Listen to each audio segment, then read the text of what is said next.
Hello everyone and welcome back. In the previous lesson, we interacted with weights and biases library for the first time via Python script.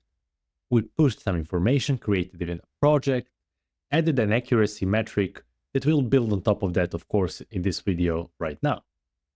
Now, as we stated before, weights and biases is an amazing library to have in our project, whether or not we are building an MLOps pipeline or just a simple script training a neural network in whatever library you have, PyTorch, TensorFlow, Scikit-Learn in this case, or whatever you might have. You don't really have to build MLOps pipelines, but as weights and biases has its own place in any script that you have.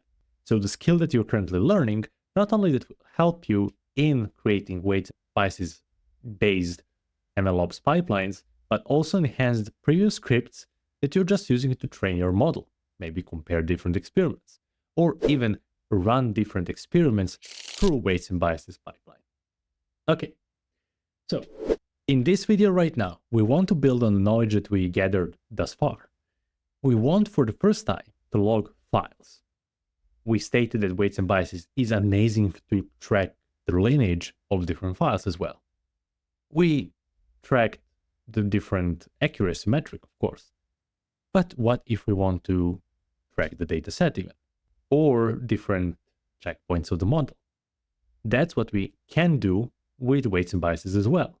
We can push the model, download it in a further pipeline steps, and use it directly through those download and interactability using this library.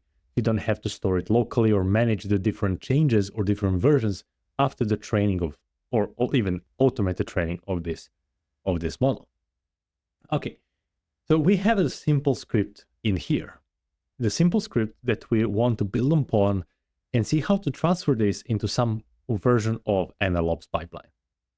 Now, this is a really simple script.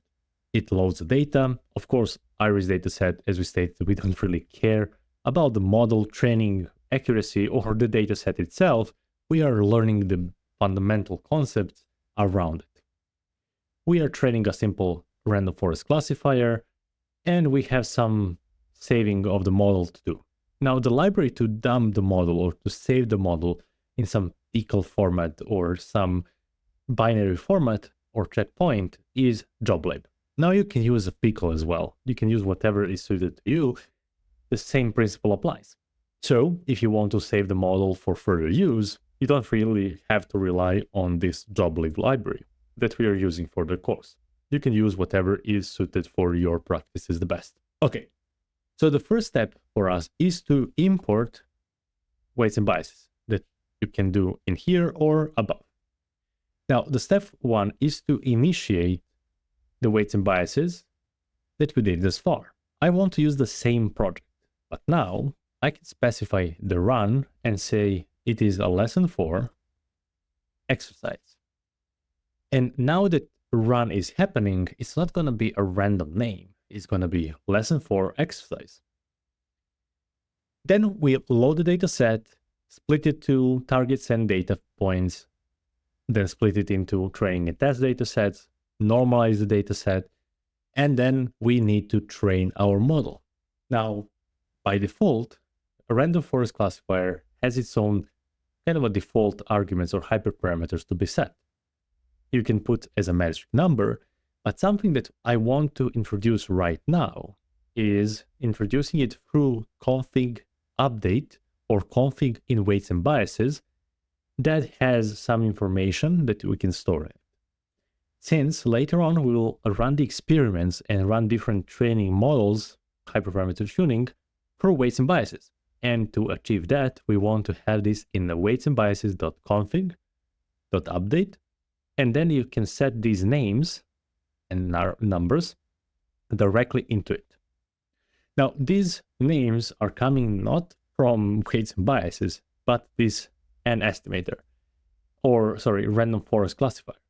Now you can put anything in here. You can put like this, and you can put it like this. So it doesn't really matter what string you put as a key.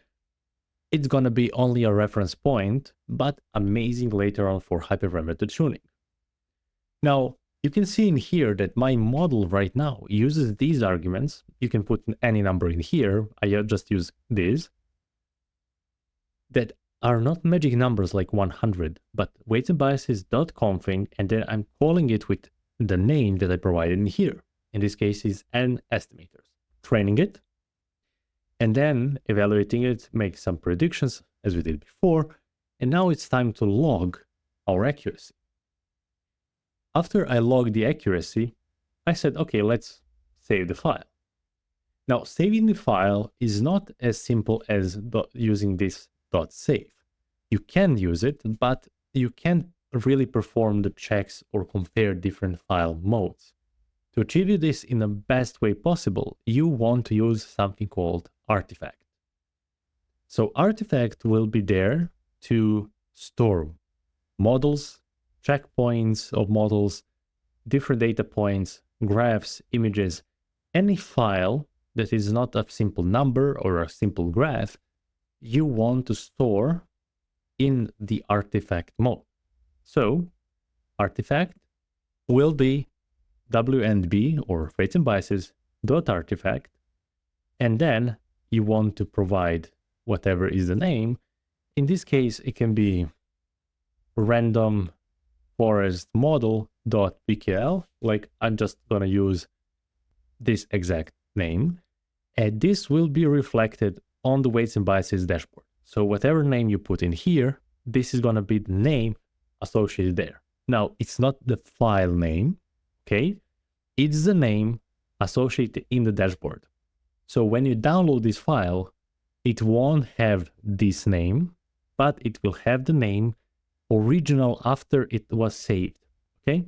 So if you put in here like this will be the downloaded file or saved file. This is only for weights and biases dashboard or visualization, okay?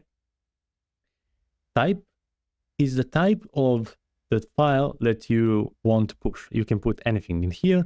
Now, generally, it will be a model, graph, dataset, and thus far, okay? And now, there is no file.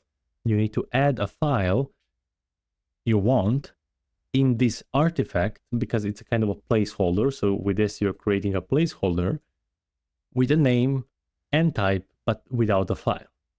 In here, you want to specify the path to the file that you want to load in this case, this model file name. And then log artifact is the function that you call to send this artifact to the server.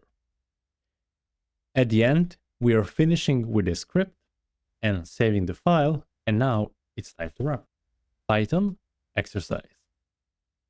So what will happen right now is the run will happen and you will have your files uploaded to the weights and biases. Now, one thing to notice, one thing to kind of see, I got this unexpected key argument run. This is referencing to this line in here, since it was a run in here. Depending on the version of weights and biases library that you downloaded, some library name will had a name as an argument, some run. Depending on what you have installed, it will either pass or fail, depending on what you have as a version of the weights and biases. My suggestion is to move it to name, since it will be future-proofed. If you're putting run, even though it might run right now, it will be changed in the future, okay? So you can see that this is locally saved random forest model and pushed online. Let's go there. Let's refresh this page. And you will see there is a lesson 4 exercise that we just saved. If I go there, you'll see that accuracy is 100%. And all of these system logs all happen to the system logs. We saw that. Logs, no output logs because we didn't save any logs. Files, this is actually under artifact, for example, that we said weights and biases manifest. So all of that is directly to the run. But when you go to artifact, there will be a file, a random forest model. And you will see when you select it, it will be V0 latest. as you train your model, you will notice that every time you push some model to it, under the same name, it will have V1, V0, V2, V3, V, whatever, and every single newest version will be the latest. So when you call the model inside your project and you want to download it, this will be the name. So my username, the project name, the file name that we generated, and then column V0. That is our latest. Since if you want always to be the latest model, to use the latest model, you can put column latest, and you will make sure that every single time you run your script, no matter how many versions we ran and updated the random forest model.pkl, you can have thousands in here. You will have the latest version associated with the new script. Every single model has its own metadata. When you go there, you will see number of steps, runtime, what is in seconds, and then accuracy. In this case, we are only monitoring accuracy. So this accuracy is coming from this model, so you can compare these models as well. Usage, so how to use, this is a script that you can copy and immediately put it inside your project to download this artifact to your future projects or future files that you want to use. That's basically it. And then you have lineage that actually ran exercise 4, generated this file. In the future, as we progress with the new runs, new training points, you will see that new runs will generate new files and so on. Okay, and that's it for this video. We created a full running script that saves this model to the weights and biases library. Now make sure to check out these videos on the right or the full course in the description to continue your learning, and I look forward to seeing you there.